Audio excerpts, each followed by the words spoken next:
Hello, everyone. We're live. Welcome. Thank you for joining us for a virtual event here with Mysterious Galaxy. I am Nick, the director of events for the store. Today, I have two wonderful authors here for you. We have Trent Jameson and Elijah Kinch Spector. Hello, gentlemen. Hello. I am just so happy we're finally doing this event after the shenanigans of the last one and the almost shenanigans of the right before this one, just right before.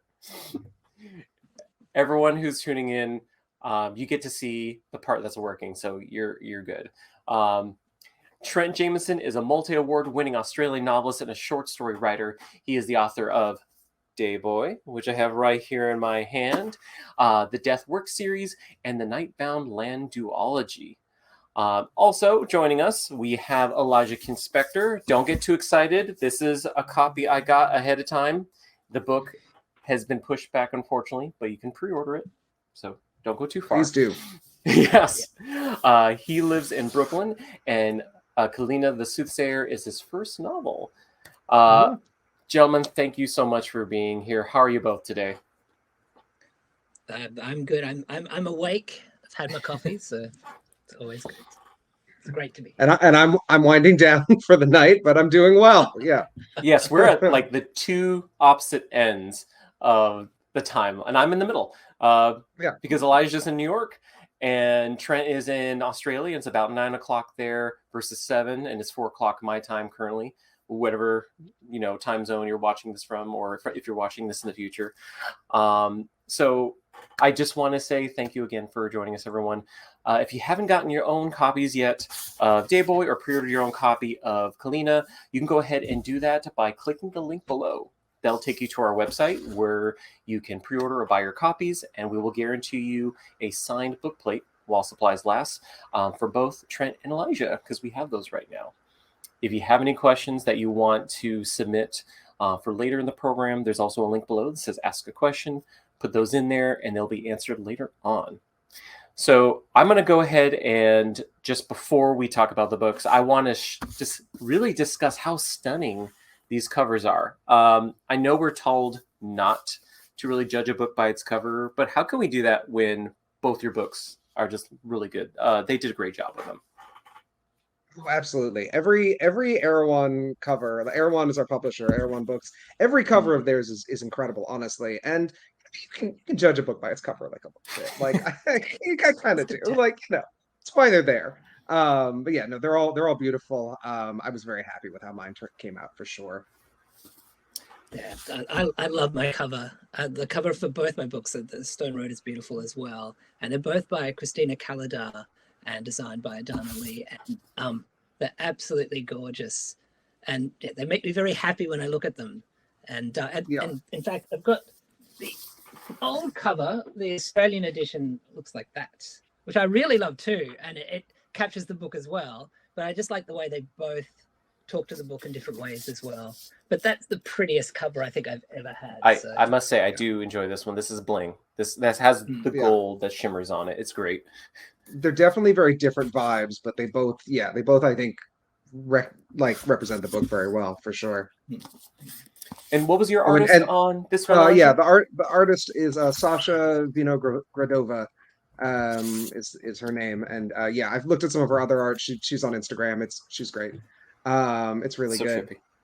Yeah. And I was actually surprised with how much input Erewhon actually gave me on the cover design. Like, it wasn't up to me because it shouldn't be, because that's not my job and I'm not a designer. But like they would run things by me and get like comments from me, and I liked being part of that process for sure. Absolutely. I had the same sort of process as well. Though I wouldn't trust my visual aesthetic at all. So usually I just panic and just go with my gut, basically. Right. So Trent and Elijah, go ahead and tell us a little bit about your novels, especially for those who may have not gotten their copies yet or are just tuning in. Why don't you go first? Good. All right. Well, my book is, I guess, a kind of post-apocalyptic dystopia with vampires. It's about a boy called Mark, and he works for... They don't call themselves vampires in this world. They're called masters, and the boy Mark works for a master called Dane, and it's basically his last year of doing that job. So he's a day boy. He does the stuff during the day that vampires can't do. He essentially is a kind of smiling enforcer of the master's law. And he's had a pretty adventurous, happy life. He's quite oblivious of a lot of the ways the world functions because he's in a position of power. And it's really a character that's never really addressed their own privilege, I guess. And it's all about to go away, and it's all about to kind of go to hell. And it's him navigating that last year of working for his master and trying to actually get a better sense of how he relates to the world, how that world works. It's a small town. The politics are kind of small town politics as well. And yeah, so I really wanted to write this very dark, almost, when I was pitching the idea, so it initially came from a short story called Day Boy, and that I sort of developed into this longer piece a very, very long time ago now. It's much younger. I kind of pitched it as almost a little bit like To Kill a Mockingbird meets a little bit of Mark Twain and Dracula as well. And it kind of is a bit of all those things, but also not. I think that's kind of it. That made me want to jump in and talk about the things that I really liked about Day Boy, but we'll get there. My book, Kalina the Soothsayer, is a secondary world fantasy set in a sort of Central and Eastern European-ish setting that has a lot of weird, complex politics going on, and this sort of shambling monstrosity of a country that's made up of 4 different kingdoms, all sort of like combined. And in the middle of that is Kalina, the main character and narrator, who is from a family of soothsayers, prophets, who genuinely can see the future, and she can't. So she's a con artist. She just fakes it. And that sort of tension at the center of it is sort of the driver of the novel. And then she gets pulled into a lot of court intrigue and all these things by a spy master who thinks she can see the future and she has to fake it. And it also explores a lot of things around being ethnically othered and ethno-nationalism and a lot of sort of those sorts of themes, while also, I think, remaining a like propulsive, fun adventure was at least what I was going for. Yeah, that's the short version. So just right off the bat, the first thing I noticed with both your books, one, with Day Boy, Trent, you write in a first-person present tense, which I don't really see a lot of with the books I read. What kind of guided you to write in that tense? I think the first series that I ever wrote was written in first-person present tense as well, and I guess it's something I never really want to do again because I found it very, very difficult to write that way. And it was just that was the way the voice worked. Okay. I tried to write it in past tense and it just kept switching to present. And I think it was because I really felt that the story was narrated. It was actually being spoken. And we tend to speak, even when we're talking about past events, once we're telling a story, it tends to slip into present tense. So I was really trying to chase that. I always find the problem with first-person present tense is it can become a little bit breathless. It's very difficult to get it so that you kind of, it is in present tense, but you want it to feel a little bit like past tense as well, because it's a reflected story. It's not, we're not experiencing it as Mark experiences it. He is telling the story. So yeah, it was an absolute headache, and it just was the way that the story wanted to be told. And so I just had to follow that. The follow-up book, which is Stone Road, which is set in the same world, and there's a bit of crossover, I deliberately moved it to past tense. And my setup for that was that Mark is kind of telling the story to the main character of that book. And it happens kind of off stage, but I always imagined that he was telling it to someone and that was who it was being told to. So yeah, that's why I went with present tense, first person. It's not something I particularly, I mean, I don't I like reading it. It doesn't worry me at all. But I know some people react very negatively to that particular violently. Philip Pullman. But it just was the way the story had to be told. And once I made my peace with it, I just grit my teeth and just worked through it. Because a lot of people do it because the argument quite often is, well, it's very immediate and you can really sort of tell the story in the moment. But I felt like that wasn't quite what I was trying to do. I was really trying to make it sound like it was a told story. And that totally makes sense, because we often hear writers that say, well, the character took me here, just following it. And you ultimately are writing for yourself, or, authors, I believe, should be writing for themselves. And it sounds like this is where the story was taking you. So you just had to naturally go that route. No reason to fight it, because who knows what the story would end up that way then. Absolutely. And you don't want it to, when you're writing a book that is a very, very sort of strong voice novel, and I think Elijah's is as well, you really have to honor that voice. And if that's how it's progressing, if you fight it, you're basically working against the strength of the story.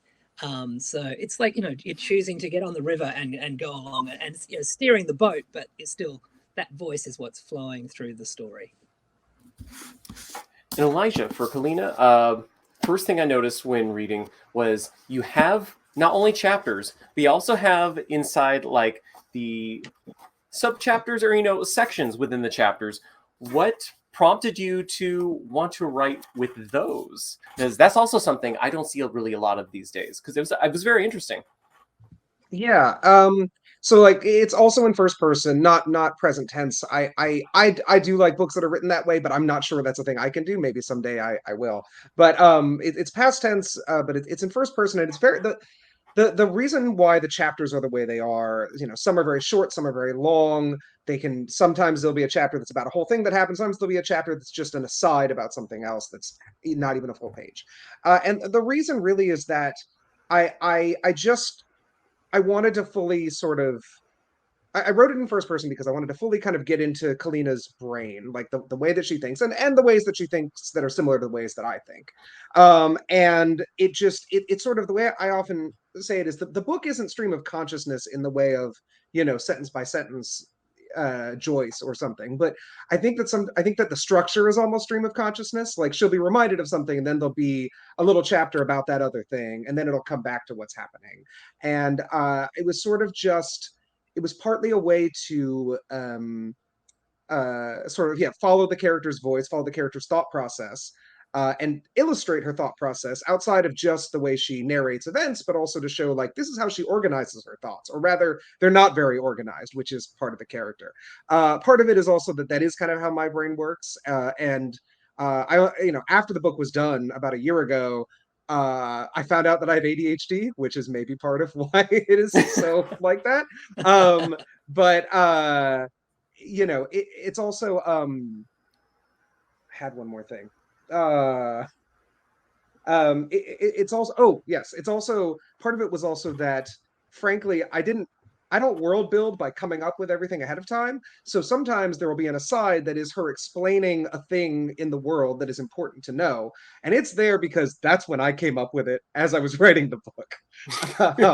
So, that was part of it too. So it was, it just, her voice, I'm very lucky in that her voice fell into place pretty much immediately. Like the first chapter of the book is pretty much the way it was when I first wrote it 10 years ago. And everything else kind of follows from that, I think. Yeah. Again, another answer of the character, the story took me there. Good. Love it. They both worked out that way. I have to say, I absolutely love that way of breaking up the chapters. It's quite a traditional fantasy mode as well. Yes. It reminds me a little bit, I think Gormenghast does that too, the Titus Groom books. And which is kind of an edifice type novel as well. So it sort of brought me to that. Fritz Leiber does a little bit as well. So yeah, it was just a delight. And just this wonderful way of turning the story a little as well. Yeah. I did read the first Gormenghast book during the time I was writing the book, so that I hadn't actually thought of that connection, but that was probably part of it. So let's talk a little bit before we get into the characters about your worlds. Trent, for writing this, what made you want to go into a post-apocalyptic world as opposed to a pure fantasy world for the story? I think this book was kind of my step towards writing a more secondary type world. But I really wanted to write about the town that I grew up in. And it's one of the characters of the book, I feel. But I guess it really just came from Mark. Yet again, the way this story originated was I just imagined these two kids. They were sitting in this kind of crypt. They were smoking like cigarettes sneakily and just flicking matches at the coffin. And I was thinking, who are these smart asses? What are they doing? And Mark I thought, oh, they must be working for this vampire. But they're quite belligerent. They get into a lot of fights, and it developed from that. And it just felt to me that was the kind of world it was. It was a kind of post-apocalyptic, vampire-ruled world. And the thing that I really wanted to do too was quite often when you get those stories, like say The Passage or like even Salem's Lot, you're told the development of that particular world and you're given the steps, and they're all kind of samey. I actually wanted to have this world that was, you weren't really given how it came about. And when you are told roughly how it comes about, it's through the characters who have heard it secondhand and are trying to give the best spin on it as well. So so I felt like it was just, that was the setting that I wanted. I wanted to kind of write about my home. So the boundary of the place, the way it felt when I was a child about that age. And I haven't been there in that town for probably 20 years now. So it was very much this kind of idealized image of it as well. So I guess it just felt better to write about that place with that distancing of kind of an apocalypse. I don't know why, but that just worked. And you had mentioned it. You really don't go in depth of what the big terrible thing that happened that sparked the Masters and Day Boys. Is that something you're planning on going more in depth later on in other stories? My world building is always muddy. Okay. It annoys some people. I always feel like with apocalypse, it's this diminishing returns. The more precise you get to what is the root cause in a story, I feel quite often that is disappointing. I prefer to kind of have that as, well, this has happened, and I also like to have contradictory reasons for something. So everybody has a different idea of why this came about. Because I mean, that's history. That's how we look at the world. We all have this different concept of why we are here. How do we get to this particular point? So I like this. I like the muddy kind of contradictory world building. I do have, like, Stone Road goes into it a little bit more, but yet again, it's not very precise. I've got some short stories that look at that as well, but none of them are saying, well, this is exactly the point that it happened. Mm-hmm. And I'm kind of, everything I write tends to be about climate change. I feel like that's all of us are writing about this world that we're making. And it's not just one thing, it's a whole series of tiny events, tiny tipping points that occur. So yeah, I don't think I'm content to leave it a little bit murky. I'm not, my world building isn't mechanical enough to really give a concrete sort of, this is actually what happened. Because I don't think you could ever really know actually what happened anyway, because humans are too messy. And, there's so many, there's always so many events that lead to a particular kind of dystopian world, I guess. No, that's totally a great explanation. I was just gonna say, and in the context of Day Boy specifically, I particularly enjoyed that because it's like main characters are like, they're what, like teenage boys. Like, teenage boys don't care why the world is that way. Like it is. That's the way it is. That's the way it's always been. And I sort of liked that they like telling stories about it, but I like they don't need the lore of what happened. They just know that this is the world, yeah.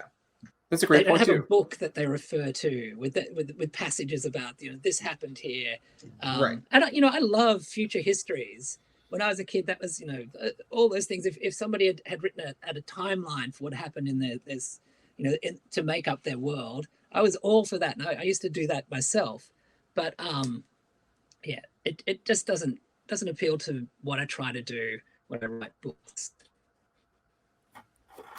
Elijah, now Yes. your book has a lot of like political intrigue and just plotting behind it, because without spoiling too much, Kalina is brought into this great big conspiracy of a plot to kill the king, so we need to prevent that with the spy master. How did your writing like entail for this big political like escapade with all the different kingdoms, especially for your first published novel? Well, at first it didn't. There are a lot, like I said, like I started this novel like a decade ago. And there've been so many revisions over that time.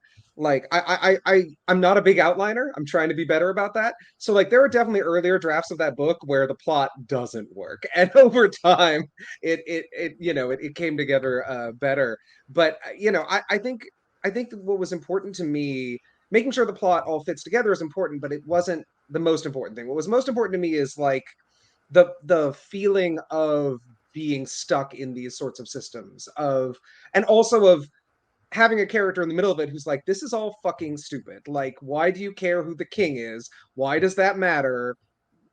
Why? Just let me out. Let me get out of here, please.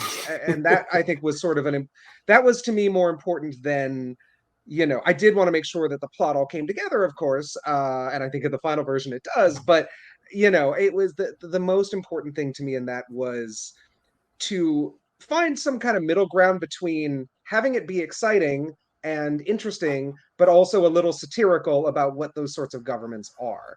And at the time that I was writing it, over the years that I was writing it, I was reading a lot of history about early modern Europe, specifically like about the 30 Years' War and the Polish-Lithuanian Commonwealth, and a lot of these, when we think of fantasy, obviously there's a lot of fantasy set in a lot of different governments and kinds of countries, but the classic fantasy that people think of is the Middle Ages Western Europe, right?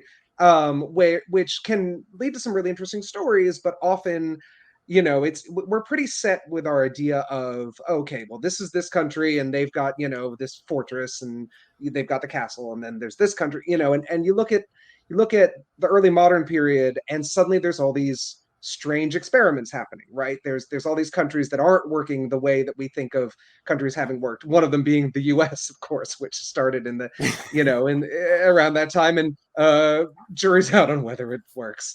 But I wanted to explore that sort of intellectual era of people just throwing ideas at the wall, and also to look at how nebulous national boundaries and national identities really are when you look at the arc of history.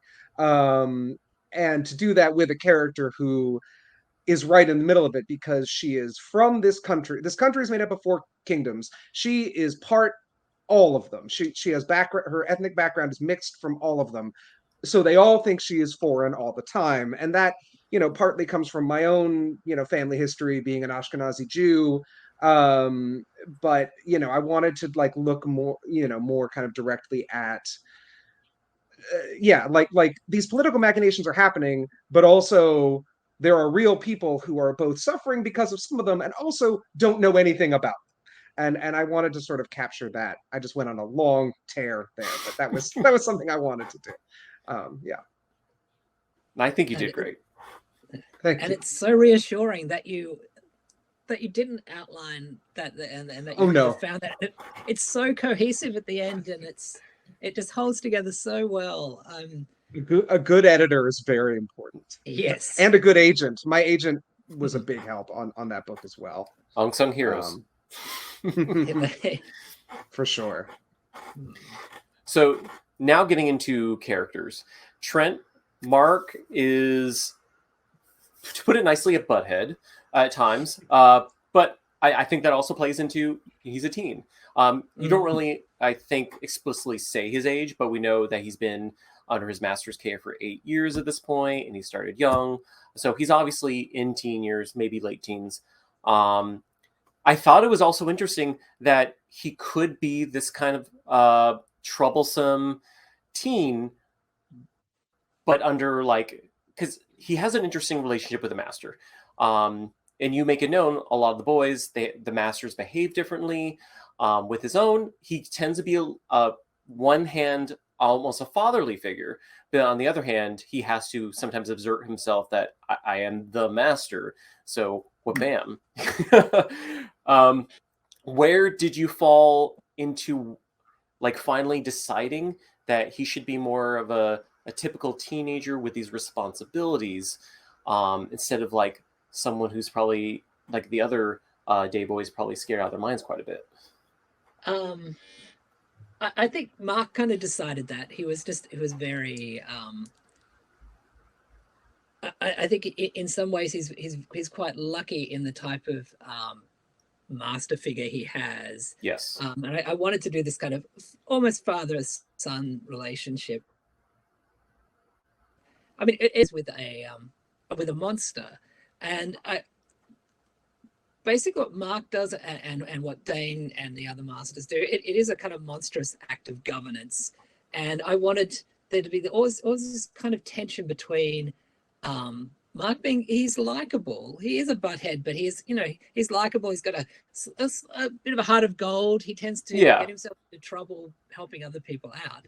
But he's also serving a system of government that is fascist, basically. So that there's, you're always meant to feel a little conflicted about liking what he does. And particularly towards the end, there's some acts of violence that it builds to. And, some people go, yeah, I'm so glad that all happened. It's like, what? It's terrible. And in a way, it's his arc is quite, there's a poetry to it, but it's not a good arc, really. It's the way it ends is, if you think about it, it's, I don't want to spoil that ending. No, so there's always no spoilers. He's a teen and he does all the sort of things teens do, but also these are the kind of semi-rulers of the town. He's called a princeling at one point. He's totally unaware of that. He just feels that this is his life. This is how it's meant to be. And then the rest of the town is almost, even though he deals with it constantly, it's almost not real to him. As much as he loves it, and there are people that he has a deep affection for, if you're not a day boy, you're kind of, or a master, you're kind of not real. And there's that, that tends to happen. We all move within our circles of power, I guess, and the people that shine bright are the ones that we relate to. And in his case, it's the people that kind of run the town. And there was a constant tension, and he had to be. I love Mark, and he's one of my favorite characters that I've written. But also, I don't think we would ever get along. He'd be too scary for me. He's too tough, and he only gets worse. So, So there's this. I wanted this, and it's really hard to do, and I don't know if I did it well, but that there is a glamour to that kind of violence that he has, but it's a false glamour, and it's something that is in the end not good for anyone, not good for Mark, not good for the whole town. And I think you described it very accurately, that he belongs in a different camp entirely. He can't be totally with the other humans in a way, because he is given this privilege where he's being protected as long as he does the will of his master. He's being raised a lot different than the other people. He has a potentiality to become a master. It's not spoiling anything, by the way, anyone. You can either become a master or you're not. So he has also over his head, like, hey, if you do a great job, maybe you can be one of me someday and, rule your own little princedom in a way, your fiefdom. And so it is a unique situation for him where he's not a master, at least maybe not yet, potential, but he is also not going to be considered completely one of the other people because he's not going to be threatened of being fed on. He's the one that, enacts the will of his master. So Elijah, Kalina, she is also another one that is a Spitfire, but also a very good person at heart. And I love how you also have her be really good at deception. It's no spoiler that she doesn't do the soothsaying like the rest of her family. So she's gotten really good at like putting on airs. So much so, this is how she gets into the trouble of being not volunteered hired. So that, yeah. So how was that writing process going into her character? Especially she's older than like Mark is. She's 27. So, young adult in my books. Well, like 36, right. So young to me. Well, it's funny actually, again, because I started the book so long ago. When the book was announced, when it finally got officially announced last year, the description on I think Tor.com or wherever it was referred to as a young woman. And I was like, but she is my age. I started it 10 years ago. She is not my age. Wait a minute. Yeah. But yeah, I think a lot of sort of where a lot of that character came from was I love trickster characters, like always. But I've always been a big reader of like old swashbucklers, like like the Three Musketeers, and I also love like Robin Hood and Zorro movies and those sorts of things where there's always all this like deception, and that was a big part of kind of why I made her that way. As far as her being kind of prickly, it's been really interesting actually seeing which people read the book and go, oh, she's really likable, and which people read the book and go like, oh, I can't stand her. It's interesting. And like honestly, it's a bit of both. I often say that the way I feel about Kalina and the way that I kind of want the reader to feel about Kalina is like a friend of yours who you love, but they keep making really bad decisions. Like maybe they date people that are bad for them or something, and you're just like, oh, I love you. I wish you would think about the consequences of your actions, maybe. Like that's sort of how I think of her. Like she's definitely not perfect. I do feel like I sort of triangulated some of my own worst like qualities into her a little bit. But to me, that's a character, like that sort of character is one that I always like to read about, and one that I always am drawn to. So yeah, I just, it just sort of made sense for her to be this sort of deceptive person, this kind of always flailing to figure things out, and also be kind of a misanthrope. Like she's just not the nicest person. Like because she's very good at making people think she likes them, but because we are seeing her internal monologue, we also know how little she thinks of a lot of them. Yeah. And part of that also comes from some amount of trauma, right? Like she has lived a hard life and has generally not been safe ever anywhere, and so it's partly a defense mechanism as well, which I hope comes across. But yeah, I was trying, I guess it was a lot of things, but yeah. Yeah, you didn't give her the most happy family dynamic, I'm saying. No.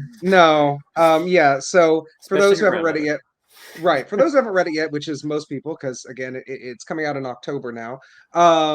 Yeah, Kalina's grandmother is kind of actually the villain of the book. Like there are actual villains of the book, but her grandmother is basically in some ways the villain of the book, because she's just the worst. She's just the absolute worst.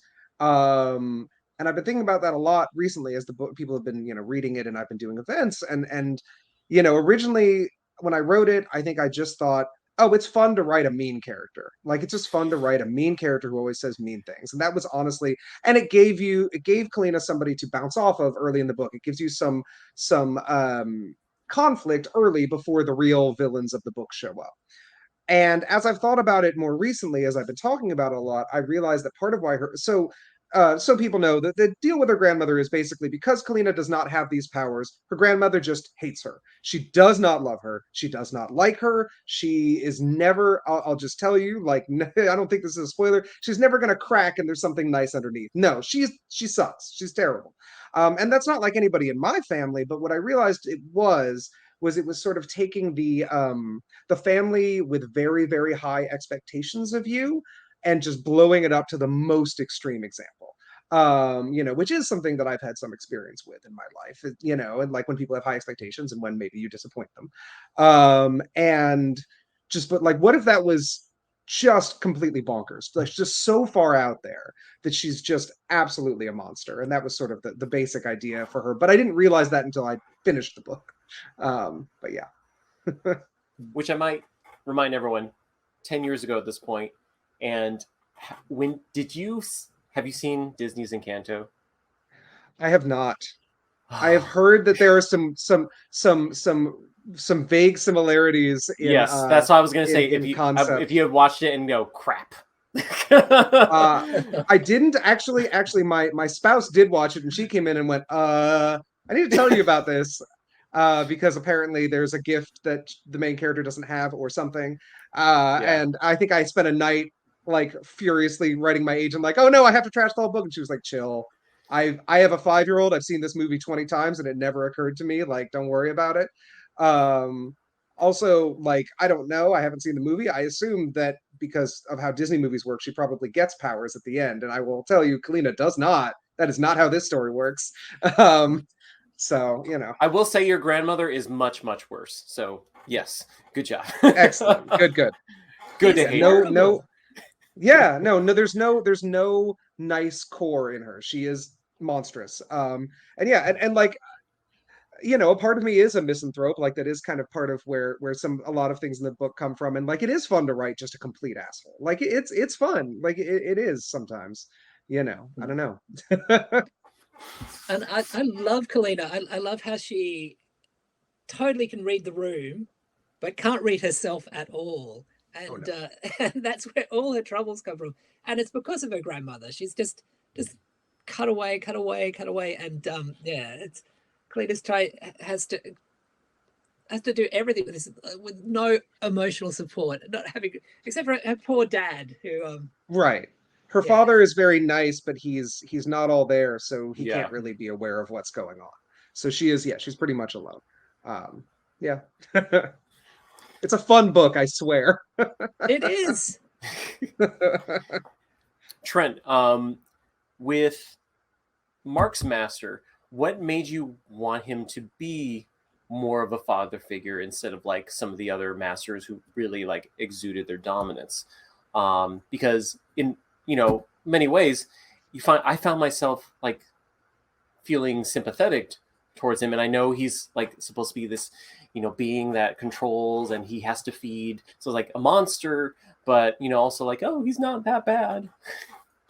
Well, I guess like he's one of the vampire or one of the masters that doesn't really want to be what he is. But he is that, and he's happy to continue on with that. So he's a little self-hating, but still, he is. But he's not going to end it. He's just I'm just going to live life hating myself. Intense.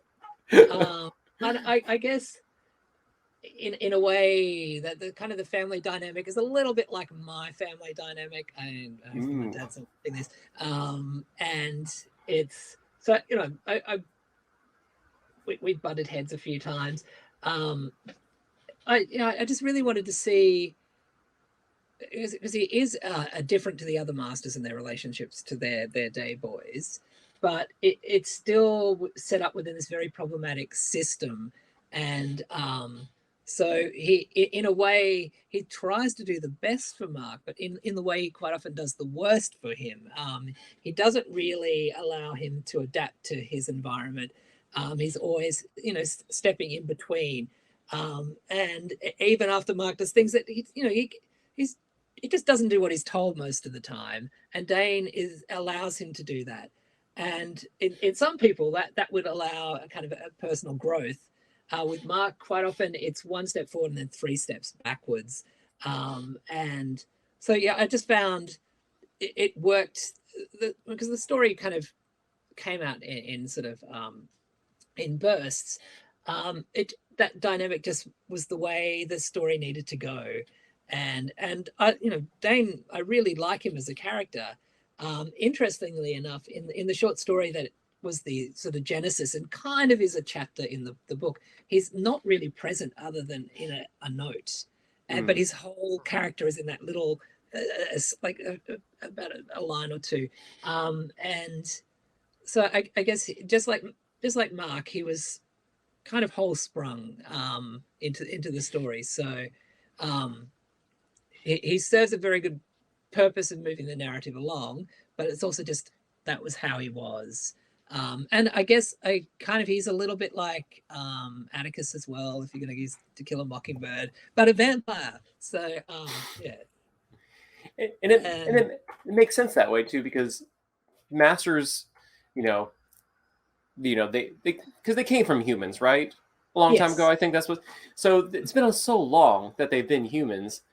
It's probably tough for them to even relate to how young humans would even operate. So they're like, "Oh, you stupid thing." So especially when it comes to a teen boy. So I think you did great with that kind of dynamic and showing that there's definitely going to be butting of heads just because they can't get each other. They cannot understand where they're at in their like physical lives. And the masters have this. My idea was that they've lived for so long that all that they have, they've lost the ability to be creative. All that they have are their hatreds and resentments. And so the day boys are in a way an expression of those resentments as well. So, but just given, so it gives their resentment blood if you get the thing, it gives it energy. So in one of the appeals for them is that they can express that in a way that's vital and alive that they don't really have. And that is a little bit unbounded from all the particular rules that they follow as well. So yeah. Yeah, which also I think really like plays into the small town aspect of it all being set in a small town, of just these people with these grudges that they hold on to forever, and yeah, the sort of provincial nature of it. Absolutely. And if you've ever tried to like build a fence, but if you have a house, and there's it's kind of that the violence that can ensue from just putting a retaining wall in or something like that. So there's a bit of that too. All right, before I get into some of these other questions that kind of deal more behind the scenes, talking to the Prince character in your story, Elijah, he works so hard to not be king. Like, he's doing a great job of working so hard. Yes. Can you tell us a little bit about him? Yeah, that was an idea I think that I originally had separately, and then was like, oh, this is the story it should go into, which is the prince is basically putting all of his energy in espionage into keeping his brother alive, not because he loves his brother, but because he doesn't want the responsibility of being king. He wants to get to fuck around and be a prince and do whatever he wants and not have to do anything. And this actually was something that this was actually one of the main things I think me and my editor went back and forth on, because we were trying to find the right balance where it would be a little satirical, but not so satirical that it doesn't feel real anymore, right? If it's too silly, if it's too exaggerated, then it's like kind of a funny idea, but it doesn't work when there's real characters around. And so we went back and forth on this a lot to try to fine tune it. And a lot of it ended up coming down not so much to responsibility even, but to boredom, basically, to just like, if I'm king, I have to go to all these events, I have to go to all these functions, I have to talk to all these people, when I would rather be partying and having sex, basically, which I can relate. So that was sort of the line I tried to walk with him, but it was definitely started as just a like kind of a joke about how silly monarchic systems are at all, right? And like, why would you want to be king? Like I always watch like I Claudius, right? The old BBC show about like the early Caesars, and it's like everyone's getting assassinated and replaced. Like, why would you want to be there? You've got everything, and that then you have responsibility, and then someone's going to kill you. Like, what? Why? And so it sort of started as just kind of that thing, and then I had to make him actually a character. But like, a lot of the book is right, and like definitely a lot of the book is just about like, I don't understand why a lot of fantasy is still very hung up on acting like monarchies are really important and great, and make a lot of sense. And so I think that was sort of something that I enjoyed playing with. Just like, no, it doesn't make sense. It's stupid, you know. Yeah, I don't. Oh wait, maybe this isn't the. I just realized that a very famous monarch died yesterday. Well, anyway, very bad. if only we had the event beforehand. Yeah. So, but yeah, were there any characters in your stories that grew or diminished in importance during your revisions? And I imagine for especially you, Elijah, you had quite a bit of time to work on it, so there's quite a bit of that. Yeah, a lot. There were whole characters and subplots that got cut actually when I was writing, when I was working on it, as I was trying to make that plot make sense. There's a lot of them. I think the one that's sort of the easiest to bring up is Dagmar, or as she's called through about half of the book, Dugmush, because Kalina doesn't catch her name correctly and is too embarrassed to ask. So that was a character who originally did not even get invented until, like, I didn't even come up with her until the very end of the book, pretty much, in the first draft. And a lot of things that happened with her at the end, I don't want to spoil anything, but a lot of it wasn't there. And in each successive draft, she became more and more of a character. And to the point where eventually I was like, all right, I need to find a way to bring her in earlier, but I like the way she just kind of appears and Kalina doesn't know who she is. So the thing I came up with was the, like, she knows her but doesn't know her name and therefore is kind of avoiding her. And then there's also a lot of sort of as she was brought into more of the story, there's also a lot of like, am I scared of her? Do I want to be her, or am I attracted to her, or is it all of them?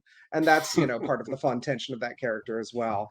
That again was a character that I literally in the first draft came up with right near the end. Like, she just popped up near the end. It's like, oh, I'm a soldier who can fight. And it was like, great, here, I just need to give this person a name. And then she just ballooned and ballooned and ballooned. So yeah. Wonderful. What about you, Trent?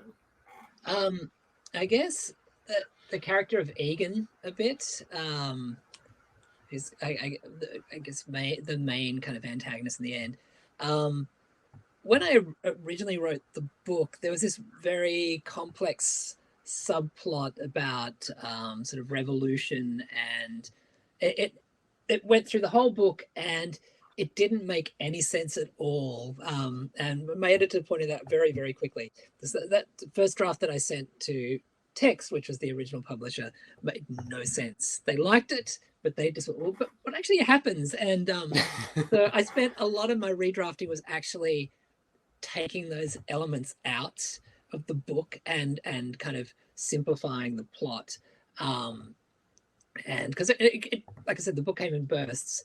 And there was one scene that just really lacked dramatic sort of tension until I swapped out Dane for Egan. And I don't want to spoil it because it's kind of mid-section. And that character just shows up. And he didn't initially, and it had no emotional kind of resonance. And then he appears, and you kind of get a bit more depth to his character. He's not just a villain. There is something else that's going on. So I guess I was very pleased, and that was very last minute in probably the second last draft of the book. And the way that antagonist grew, I was actually very, very happy with that. So I guess he was the one that surprised me. The rest of it was kind of in place, but that bit, which is, I feel like the emotional kind of turning point of the book, came very late, and I was very glad to find it. And quite often that's what happens. It's those last little changes that you do against the clock that suddenly allow the story to fall together nicely. And yeah, because I'm a very messy writer. I'm usually all over the place. I tend to not write in any kind of linear fashion. But this book was written from A to Z. So yeah, I'm used to finding those things fairly late. But that was I was very happy with that. So yeah, that the way that character grew just worked very well for me and for the story, I think. Questions that I know that you both probably get quite a bit. Where do you draw your inspirations from? I guess I tend to yeah. From everything I read, the places that I like to say that I well build with my feet. So I tend to write about places that I walk. And because, you know, when you're walking, there's a kind of a rhythm to it as well. And it slows everything down. You're paying more attention to what's happening around you. And then also your mind is wandering as well. So I tend to, the environment definitely that I live in it feeds into so much of what I do. Yeah, and then other than that, it's just those kind of the books that I grew up reading, a lot of fantasy, Emotional Gwyn, definitely, China Miable, I guess. So and poetry as well. So I'm working on a fantasy novel at the moment that sprang from this beautiful quote that I don't even want to say because I don't want anyone else to use it. And it's out of copyright now, so I can. But yeah, anyway, so poetry as well. I find that is quite often a good jumping off point for stories and ideas. Like the opposite end of poetry. I think that a lot of my world building, so much of my world building of interesting ideas I've had for world building has come from articles I've read in like New York Review of Books or London Review of Books, like that are reviews of a nonfiction book I probably won't read, but sometimes maybe will. And I'll be like, oh, that's a weird thing that happened. And then that'll like set something off. So yeah, I don't know. Fair. What advice do you both have for just beginning authors, those who are interested, those who've been working on but never really decided to send in their work to anyone to look at? I think you just okay. I think you just need to be persistent and brave, and you also need to find people that are writing that are kind of about the same level that you're at. Just to get a group of people together that can be supportive and, you know, that will cheer you on when you succeed and will pat your back when you fail. And you know, when you have that crowd around you, and it's hard to find those people, but if you can, it's wonderful, and it allows you then, if you've got people that you trust to share your work with, then it just allows you to be brave enough to take that next step to, you know, submitting your work. And so that's definitely one thing that I think is really important. But it's just being persistent. It just takes a long time, and trying to ignore how long it's going to be. Because I think every single book I've written, I've thought, well, I'll get this done in about 6 months. This is going to be the book I write quickly. It'll be great. And then it'll be like 7 years or something like that. So, you know, it takes time. You just have to be patient. And you have to, you know, it's work and it can be hard. But, you know, if this is what you want to do, you've got to find the things that you love in it as well, that just keep you going, that make you get up every morning. And even if you're only typing like one sentence or a few sentences, you know, it keeps you doing that consistently. Yeah. Yeah, no, that's all correct. Yeah, like persistence is very important. I think I queried like 30 agents. You know, but also paying attention, you know, not just sending a form letter, like paying attention to what each of them like and who their authors are. And it's not surprising that I queried like 30 agents, and the one who became my agent was the one who I was the most excited about having as my agent. Oh, yay! Because the other people that were her authors were like doing, I felt, not similar, but like in a similar sensibility, I guess, to me. So, you know, do to pay attention to that sort of thing, but also, you know, yeah, like you got to just keep at it. Like there's no other way. The only other kind of advice I often give is about writing itself is to ignore almost all writing advice, because everybody does it very differently. Like there are people saying, oh, you have to get up every morning and write the first few hours of the day. I definitely don't do that. You know, like I'm like allergic to routine, so I need things to be different all the time. So find what works, and if what works is ridiculous, if you can do it, do that. Great. You know, like whatever works. You know. Agreed. There's no set in stone A to Z. Everyone is different, and yes, especially having all done so many events, I've heard so many things from authors but they do. It varies so much. It varies. I heard about an author that he gets most of his writing done when he takes his dog on his walk, and he types it into his cell phone, and then he edits from documents from his cell phone. It's the wackiest thing, but he makes it work for him. He's written 3 books so far that way, so good. Before we started officially, I told both of you that I recently bought a vintage typewriter from 1970, which is both kind of fun, but also is actually very useful for me. And then I got a scanner so I can scan the pages into Word, so I don't have to retype them. And it's a weird roundabout way to do it, but it works for me so far. So yeah. There we go. I think the other thing is you have to be kind to yourself as well when things aren't working, and accept that there are some times when you're just not going to get much writing done, and that's fine too.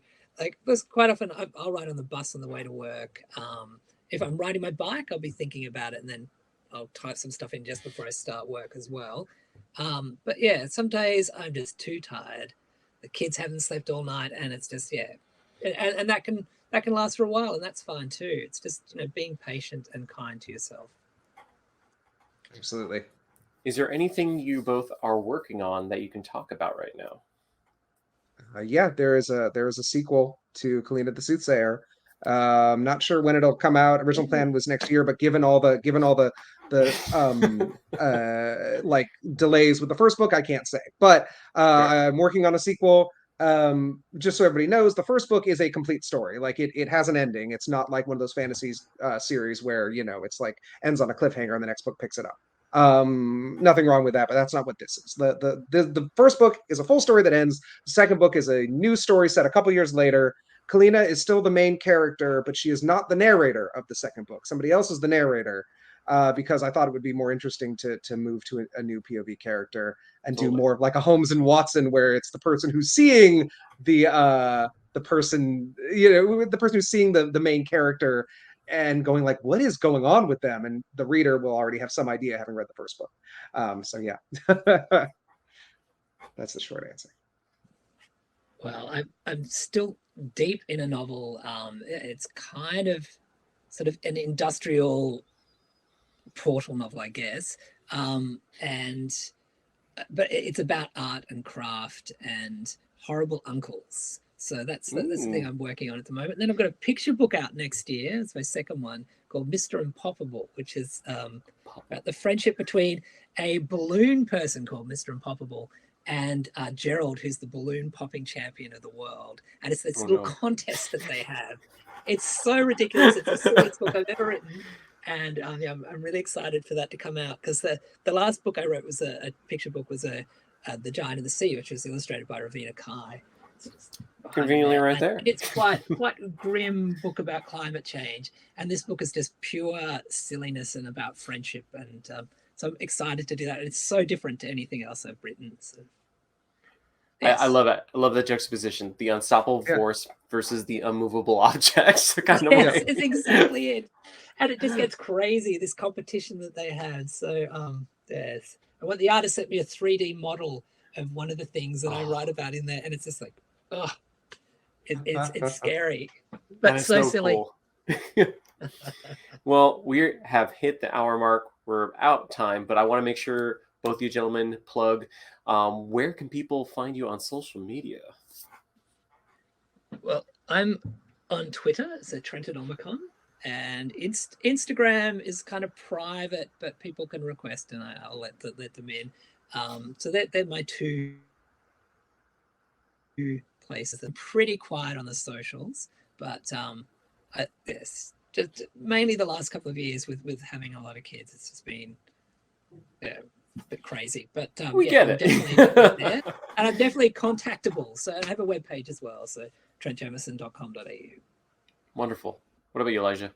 I am not on Twitter. Every time I look at Twitter, it makes me depressed. So I am on Instagram at Elijah K. Spector. But I think probably the best thing is I have a website, ElijahKinchSpector.com, and I just started a newsletter because I was like, well, if I'm not on Twitter, how are people going to know if a book gets pushed back, or if something else comes out, etc. So I have a newsletter. I can drop the URL in the chat if anyone wants to sign up.